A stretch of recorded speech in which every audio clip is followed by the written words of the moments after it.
Yes.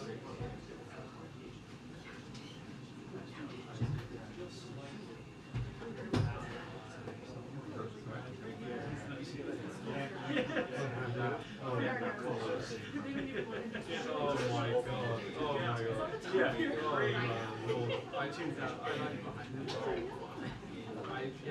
I wasn't trying to. I wasn't trying to. No, because I'll explain after.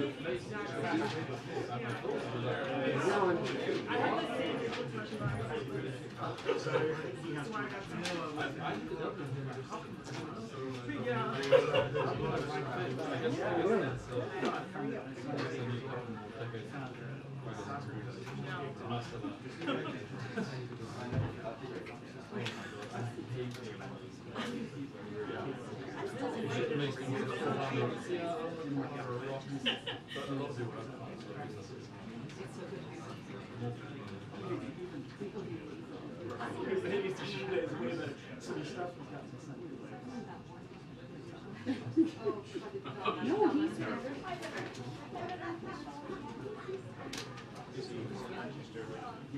Hi. Hello. How are you? I need to get you the room. Yeah. So happy your little bed. I know they were good.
Good afternoon, everyone.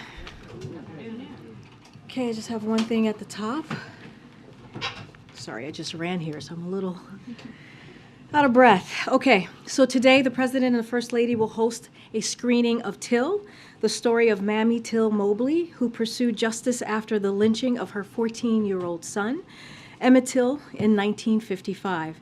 Invitees include cast of the film, the family of Emmett Till, students, civil rights leaders, historians, and families of victims of hate-fueled violence. The Biden administration is working to counter the corrosive effects of hate-fueled violence.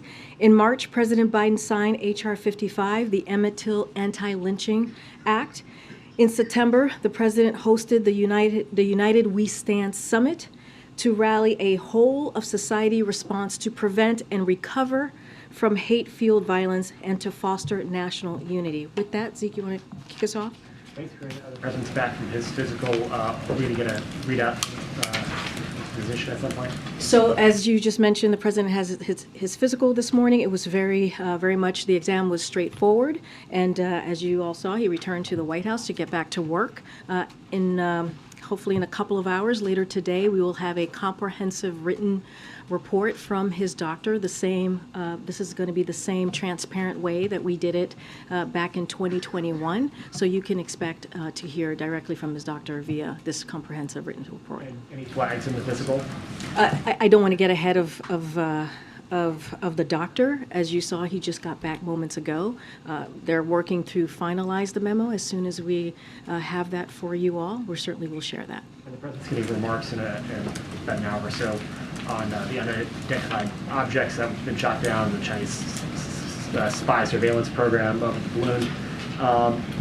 There's been that interagency review process on the way for last week. Is it safe to assume now that the president's speaking that review is now done? And should we expect to hear about these new procedures that you've been previewing the last couple of days? So let me just first say, I'm not going to get ahead of the president in his remarks, which will happen momentarily. He will speak about the United States response to the recent aerial objects. That includes our decisive response to China's high-altitude surveillance balloon, and the president putting the safety and security of the American people always first. So that's what you'll hear from him, but I'm not going to get ahead of the details. As far as it relates to the interagency team, they are continuing to work intensively on putting forth parameters to what, this is something that the president asked them to do. So that is continuing. That work is continuing, but you will hear from the president, and he'll give an update on what has occurred over the last several days. And just briefly, last night there were reports of the FBI searched the University of Delaware, the president's papers there from his time in the Senate. Did the president consent to that search? So I understand the questions. I know there are going to be a few more questions about that. I'm going to say from here, as I have been for the past couple of weeks, we're going to continue to be prudent. I will not give any comments about this ongoing investigation. I would refer you to the Department of Justice. Oh, welcome. Haven't seen you here in a long time. I know, it's been a minute. Yeah. Good to see you. Good to see you as well. On the searches, regarding searches at the University of Delaware, is there any other office space President Biden kept his records from the time he was vice president to now? Again, I'm going to respond just the same way I just did with Zeke, is we're just going to continue to be consistent here, and I'm just not going to respond to or give comment to what's occurring right now with that investigation, and refer you to the Department of Justice. Okay, can you say who prompted the search? Again, I would refer you to the Department of Justice. One on Nikki Haley, who is now running for president. She is calling for mental competency tests for politicians 75 and up, clearly a dig at the current president. In her first speech, since announcing her run, she said America is not past our prime, it's just that our politicians are past theirs. We won't win the 21st century if we keep trusting politicians from the 20th century. Does the president have any response to that statement? So I'll say this, again, I'm going to be very careful, as I am when speaking about a candidate. She's currently, as you all know, a candidate for 2024, so I am covered by the Hatch Act, so I'm not going to speak to her directly and her comments specifically, but I will say this more broadly. We've heard these types of attacks or remarks before, and if you go back to 2020, they said that the president couldn't do it in 2020 and attacked him there, and he beat them. In 2021, when he entered the White House and worked to do his best to turn everything around with the economy tanking, with no COVID, real COVID comprehensive response, the president got to work and was able to pass the American Rescue Plan with the help of Democrats in Congress. And guess what? They turned around the economy, and he beat them there too. In 2022, when everyone was talking about a red wave and saying that we were going to get another shellacking, if you will, the president beat them at their own game there as well. And so I don't know, maybe they've forgotten, maybe they're forgetting the wins that this president has had over the last couple of years, but I'm happy to remind them anytime. Thank you. Good. Thanks, Karine. The Israeli cabinet has voted to expand the Israeli settlements into the West Bank. What's the Biden administration's position on that? So a couple of things on that, on those reporting or what we've seen. We are deeply dismayed by Israelis' announcement that they will advance thousands of new settlements and retroactively legalize 9 outposts in the West Bank that were until now illegal under Israeli law. The United States strongly opposes these unilateral measures, which exacerbates tensions, harm trust between the parties, and undermine the geographic viability of the two-state solution. During his recent trip to Israel, Secretary Blinken was clear that all parties should refrain from actions that heighten tensions and take us further away from peace. Settlement construction and expansion in the heart of the West Bank to include the legalization of outposts creates facts on the ground that undermine a two-state solution. It has been long-standing U.S. policy under both Republican and Democratic administrations that settlements are counterproductive to the cause of peace. The Biden administration maintains this firm opposition to the settlement expansion, and that is where we are with that at this time. One other topic, has the White House been in touch with Senator Manchin about his comments or his push that there should be talks about the debt ceiling and a reduction in So I'll spending? say more broadly, our team here is in regular communication with Senator Manchin. We've had clearly close relationship with him and working on key historic pieces of legislation over the past 2 years. Look, the president's stance on negotiation stands, right, which is he does not believe, as it relates to the debt ceiling, that we should be negotiating. That is not his belief. His belief, it is the constitutional duty of Congress to deal with the debt ceiling, just like they have done multiple times, 3 times with the last president. There should not be conditions around this. We should not be negotiating.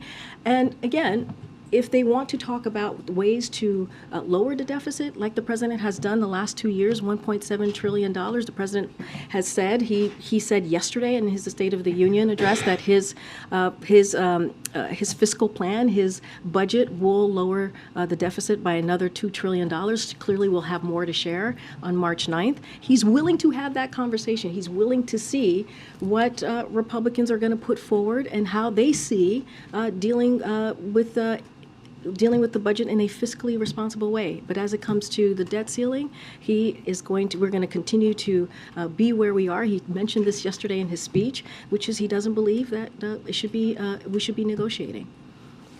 That's great. I know the UK administrator was visiting East Palestine today. I was wondering, the Ohio governor was talking about efforts to federal support, said that they still have not gotten an indication from FEMA that they could get support at this point. What are the hurdles there that you guys see on the administration side? So the governor, as you mentioned today, asked for additional public health testing and assessments.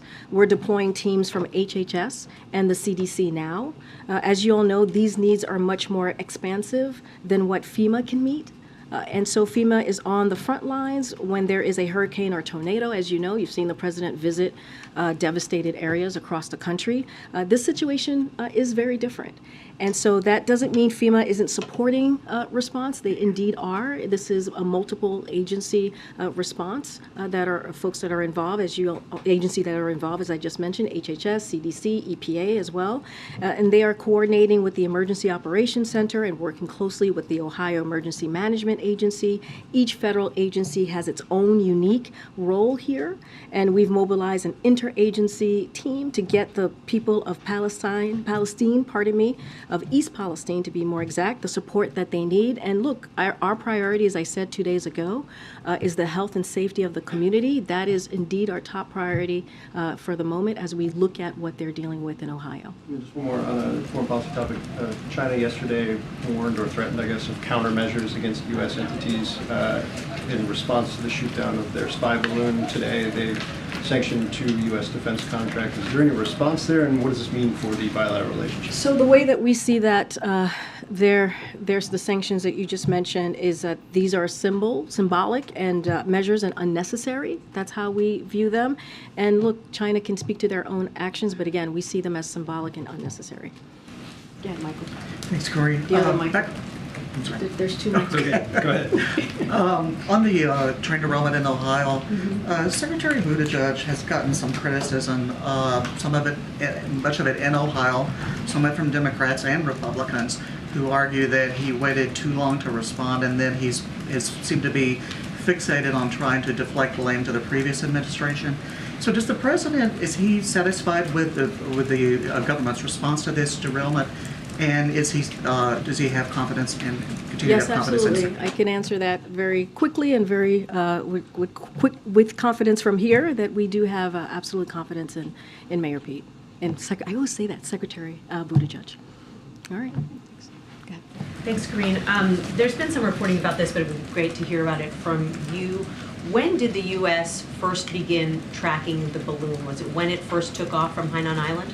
So that's a good question. I know that the Pentagon has answered that before, actually laid out a timeline of when that all occurred. I don't have that in front of me to share with all of you, so I would point you to the Pentagon.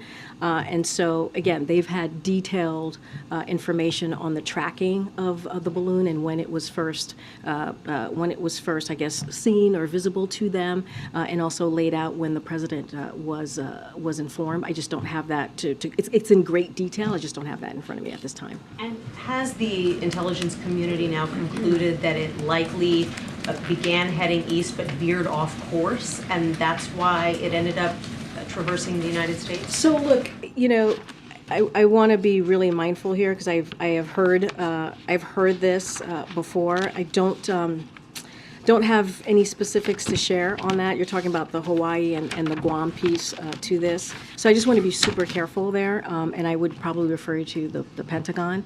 And what we think that they are doing is they are deflecting. They're coming up with excuses and trying to spin this. And at the end of the day, their surveillance balloon was indeed in our airspace, and they said it was, as you all know, they said it was a potential weather balloon, which it was not, and so it's been very clear. All of the American people, the entire world saw what China did, and it was irresponsible.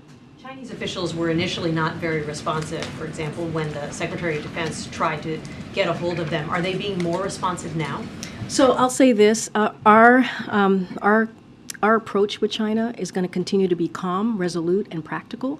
And we have said this before, we are going to continue to keep our airways, our communication lines open and continue to have those conversations as we have been before the China surveillance balloon and after. But look, again, what they did was irresponsible. It is up to China to decide how they want to move forward with this relationship. As you all know, the President and President Xi met at the G20. They said that they would be good actors. They were a country that we can work with. And let's see, are they going to build on that and show that is something that they are willing to do? And that's on them. But are they picking up the phone? Are they communicating? I'm not going to go into details on diplomatic conversations or discussion that's currently happening, but I can say that the lines of communication has been open. There has been discussions, like I said, days before the balloon went on its path, and certainly after. Karine, thank you so much. The Vice President said on China, kind of following up on what Nancy was asking you, I don't think this issue with the Chinese spy balloon has changed relations with China. Does the President agree with that assessment? How is the administration viewing the broader It's very much to what I was just saying, what our approach to China is going to continue to be, which is calm, resolute, and practical. We're going to, the President has been very clear, we will continue to keep open lines of communication with China. That has not changed. And we saw China's behavior. It was irresponsible. And visible. Changed in the wake of this, Karine, because we heard a lot of top officials say clearly this was a violation of the U.S. sovereign airspace. And you've heard us say this from here too. It was a violation of U.S. airspace, and we have been very clear with our communications with China. That has not changed. You saw how Secretary Blinken postponed his trip to China because of their irresponsible behavior, I don't have a trip to announce from here or when that trip is going to continue. That is something that the secretary is going to decide with the president. But again, we have been very clear. What China did was irresponsible. It was irresponsible actions. What's the the level of expectation that Secretary Blinken will meet with his Chinese counterpart in Munich? I'm not going to get ahead of that. Like I said, the lines of communication has continued to be open, and we will continue to have those discussions. And again, and as I mentioned moments ago, you're going to hear from the president. He's going to speak very decisively about our response to China's high-altitude surveillance balloon. So you'll hear from the president, and he'll lay that out. Try one more time on Nikki Haley's comments. I heard you respond to what she said. But more broadly speaking, if the American public decides, or it becomes clear that there's a broad desire to have a competency test for all of the candidates above the age of 75, would the president submit to that? I'm just not going to get into hypotheticals from here. Go ahead. Thanks, Karine. Can you talk about what qualities the president would look for in the next World Bank president, and are there any candidates at this time? I don't have anything to share on that, and I'm just going to let the president do his process and how he's going to move forward, but I'm not going to go into details. One more. Tesla workers in Buffalo, New York say that a number of employees were terminated after they announced plans to form a union. Does the White House have any response to that? So not going to speak to specific efforts from here, but what I'll say is the president supports fundamental rights for workers under the National Labor Relations Act, including the right to organize free from intimidation or coercion. That's why he's adopted a strong leadership team and increased funding for the NLRB, and has urged Congress to pass the PRO Act to strengthen opportunities for private sector workers to make a free and fair choice. But I'm not going to speak to the specific actions that have been reported today. Can I follow on the Tesla question? Biden has obviously said he's the most pro-union president. I mean, does he think that Tesla acted inappropriately or illegally? I hear the question. I'm just going to say that we're just not going to speak specifically to those actions, but clearly the president supports the rights for workers under the NLR Act. So I'll just leave it there. And then just another one on the Till screening later. Can you say who from the administration or from the family will be actually in attendance, or maybe some of the cast? I mentioned that there will be some members of the cast there, some civil rights leaders there, some members of the family will be there. Just don't have a list to share with you at this time.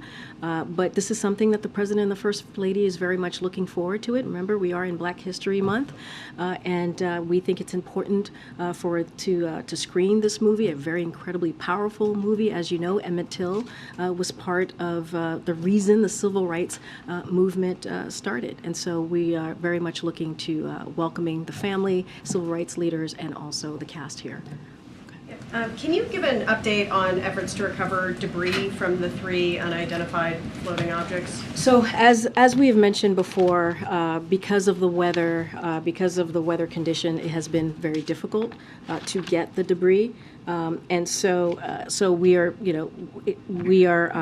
allowing the Pentagon and the Department of Defense to do their work in trying to bring the debris that is clearly in the water to the ground, and so we just don't have much to share there. But what I can say is, when I've been asked what are they exactly, while we can't definitively say without analyzing the debris what these objects were so far, we haven't seen any indication of anything that points specifically to the idea that these 3 objects were part of the PRC surveillance program, or that they were definitively involved in external intelligence collection efforts against the United States. We can also rule out that they were operated by the U.S. government. Right now, the intelligence community is considering, and I've said this before, you've heard my colleagues from NSC say this before as well, is that they could be tied to commercial or research entities and benign. Efforts are actively underway at all sites to find what is left of these objects so that we can better understand them. The president has directed his team to make sure that we're briefing Congress on a regular basis, as you have seen us do the last 2 days. But again, because of the weather, because it is February and it has been very difficult to get the debris from the objects, it has taken us some time.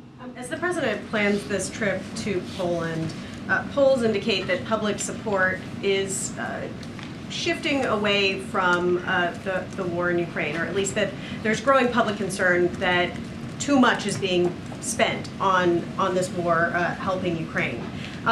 Is part of the goal of the president's speech to speak to a domestic audience, or is this primarily about the global, meeting with leaders? I would say more broadly, anytime the president speaks, he's clearly speaking as well to the American people, even if he's abroad. And so I think that's always important to note. Look, this is going to be the 1 year he's going there ahead of the 1 year anniversary and sending a strong message of solidarity.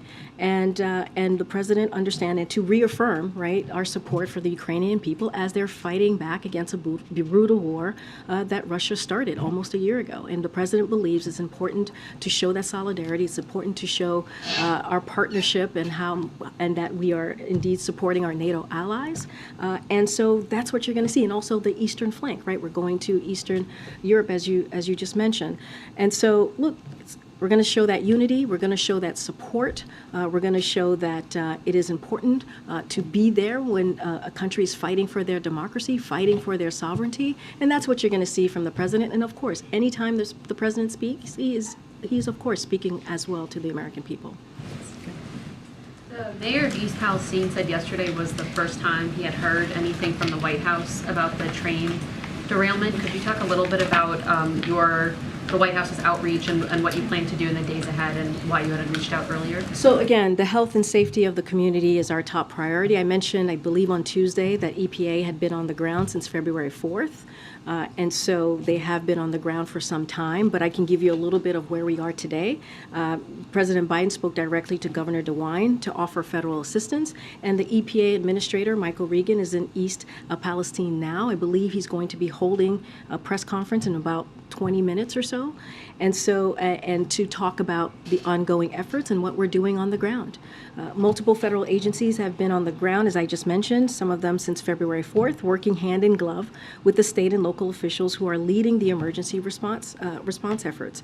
They're working to get to the bottom of what caused the derailment, monitoring air quality, collecting soil samples, testing surface and groundwater for any contaminants. And I know we understand the residents are concerned, as they should be, and they have questions. That's all understandable. And we're going to get to the bottom of this. We're going to try and figure out an answer to what occurred. So we're going to get through this together. We're going to hold Norfolk Southern accountable. And right now, listen to our message to folks in Ohio in that area is to listen to your state and local officials. It is important to listen to them, to allow them to do their work, and we are going to do everything that we can to keep that community healthy and safe and get to the bottom of this as well. Okay. Thank you, Karine. About the president's health, more broadly than the doctor's report and so on that we're waiting for, can you speak to how confident he is that he's going to feel up to it? He's going to feel good getting up in the morning to do this job, very grueling job, not just today or even in 2 years to finish out this term, but in 6 years from today, when he would obviously be 86. Yes. Yeah. Yes. Well. Yes, you asked me if he's going to be up to it. Yes. No. I asked, are you? Does he express how confident he is? I mean, look. We get this question a lot, as you all know. And here's what I have to say about it. The president always says this, which is watch him. And if you watch him, you'll see that he has a grueling schedule that he keeps up with, that sometimes some of us are not able to keep up with. He was State of the Union. I believe he spent 90 minutes speaking to the congressional members in front of him, to the American people. After that, he spent an hour shaking hands and saying hello and greeting the congressional members and their guests. And this is a president that works day in and day out, in a grueling fashion, with a grueling schedule, and delivers. And let's not forget, it is interesting that we get this question about this president, who has had one of the most historical presidency in his first 2 years than any other president, almost any other president. And you think about the historic pieces of legislation that he's gotten through that many have made jokes about. You think about the bipartisan legislation, bipartisan infrastructure law that, the last guy joked every week that it was infrastructure week and could not get it done. Many presidents tried to get that done and could not get it done. And this president did it in a bipartisan way. And there's a long list that I can go through. I know you guys don't want to hear me go through them at this time, but we have talked about them over and over and over again. And it is surprising that we get this question when you look at this record of this president and what he has been able to do and deliver for the American people. And he is able to do that because he's clearly capable in so many ways and so many levels. And he's going to continue to do that in the years coming. Go ahead. Thank you. There is an interagency delegation that's visiting Riyadh, Saudi Arabia currently, and they're meeting with high-level officials from GCC countries. Is the meeting meant to counter Iran activities in the region? Is it strengthening the relationship with the GCC countries, especially in counterterrorism? So, yes, I saw that the delegation, I have a response for you here. The senior officials of the United States and members of the Gulf Cooperation Council, GCC, convened a meeting of the working group on Iran at the GCC's headquarters yesterday, as you noted. The working group affirmed the longstanding partnership between the United States and the members of the GCC and our shared determination to contribute to regional security and stability. The United States and GCC member states condemned Iran's continued destabilization policies, including its support for terrorism and the use of advanced missiles, cyber weapons, and unmanned aircraft systems, and their proliferation in the region and around the world. The United States and GCC member states raised their grave concern about the Iranian military's deepening two-way cooperation with state and non-state actors, including Iran's ongoing provision of conventional weapons, advanced missiles, and the UAS systems to the Houthis that have prolonged the conflict in Yemen, worsening the humanitarian disaster there. They further underline that Iran's nuclear advances, as documented by the IAEA, have no credible civilian purpose and are gravely exacerbating regional and global tensions. They called on Iran to immediately reverse course, cease its nuclear provocations, engage in meaningful diplomacy, and fully cooperate with the International Atomic Energy Agency investigations. The United States and GCC member states expressed their commitment to expanding defense cooperation, and I will leave it there. Just to follow up on the settlements question, will there be any consequences for Israel over this expansion and of the outposts? And I'm not going to go beyond the statement that we've put out. State Department actually spoke to this as well, as I just laid out how we see what just occurred with the settlement. I'm just not going to go beyond that. Go ahead, Stephen. A question for the record about the physical, and then I'll ask you something else. The last time the president had a physical in November of 2021, he was sedated during a colonoscopy. Power was temporarily transferred to the vice president. Did that happen today? So last year, as you know, he had a colonoscopy last year, and which was entirely normal, and therefore he did not need a screening this year. So that's why you won't see that occurring once again this year. This morning, CBS News reported that an unknown number of veterans, service members who were kicked out of the military for being gay or lesbian, have tried to get their discharges upgraded from less than honorable. Apparently, there's a bureaucratic morass. It can take months.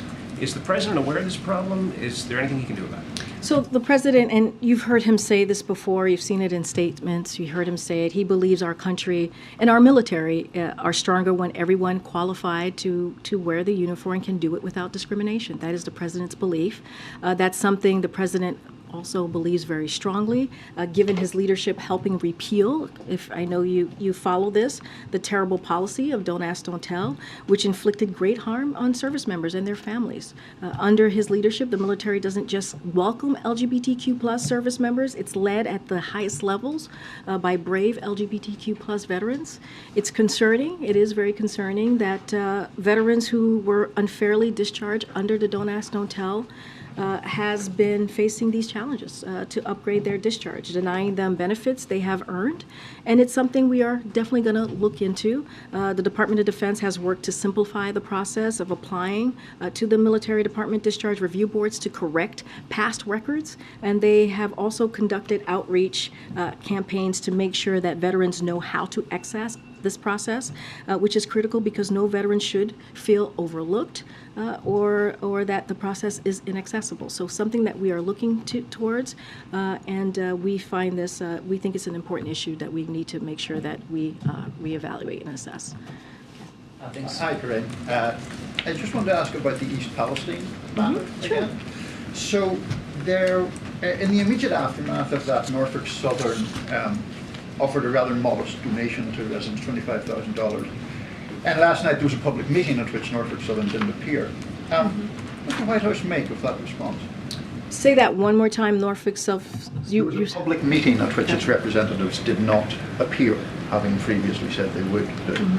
What does the White House make of that? So look, I can't speak to the appearance or non-appearance of them. What I can say is what we're focused on. As I mentioned, there is a multi-agency response to what is occurring in East Palestine. And we take this very seriously. We are going to be committed to making sure that the safety and the health of the community is addressed. And as you just heard me say, the EPA administrators on the ground currently, and the president has been in regular touch with the governor. And just to follow up with one thing, there was a bipartisan letter, one Republican and 3 Democrats, calling for the EPA to use its existing authority to ensure that Norfolk Southern pays for the cleanup. Is that something? Look, as you know, there's an active investigation underway. So the National Transportation Security Board is on site and looking into the cause of the derailment. I just don't want to get ahead of it at this time. But again, an active situation happening. Thanks, Karine. I want to ask you the congressional budget report. So the president said that he has cut the deficit over the past 2 years, but isn't that misleading for Americans because it was the COVID spending that ended that really brought that money down, as well as the president signing an increase in ongoing federal spending. And now the CBO is saying the federal deficit this year is $1.4 trillion and averaging $2 trillion until 2033.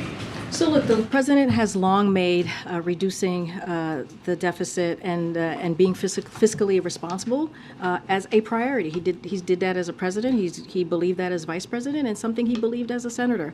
And I think look no further than his speech yesterday. Look no further also, I guess, his speech, the State of the Union, where he said that he's going to continue to cut the deficit by $2 trillion in the upcoming fiscal year 2024 budget. And that's something that you all are going to see on March 9th when he puts forth his budget. And this is something that the president is completely committed to, and he has proven that he can do it just the last 2 years. But here's the thing. You have congressional Republicans who want to increase the deficit by $3 trillion. When you think about repealing the Inflation Reduction Act, when you think about extending the Trump tax cuts, that is $3 trillion that they are looking to balloon the deficit. And so their plan actually doesn't help what they're listing out that they want to do, and they also want to give tax cuts to the wealthy. That is what they want to do. That is how they're moving forward. The president has been very clear. You see it in his record, $1.7 trillion, and then you're going to see it again when he puts his budget out on March 9th. Are there spending cuts in that budget as I'm well not as going tax to get increases? ahead of the president. I'm just saying what he laid out to all of you yesterday, $2 trillion. He's going to lower the deficit, and that shows fiscal responsibility, and that's something that the president has talked about as vice president, as senator, and he's shown it. He has the receipts. Thank you, everybody. See you tomorrow. Karine, has the president talked about visiting with Palestine?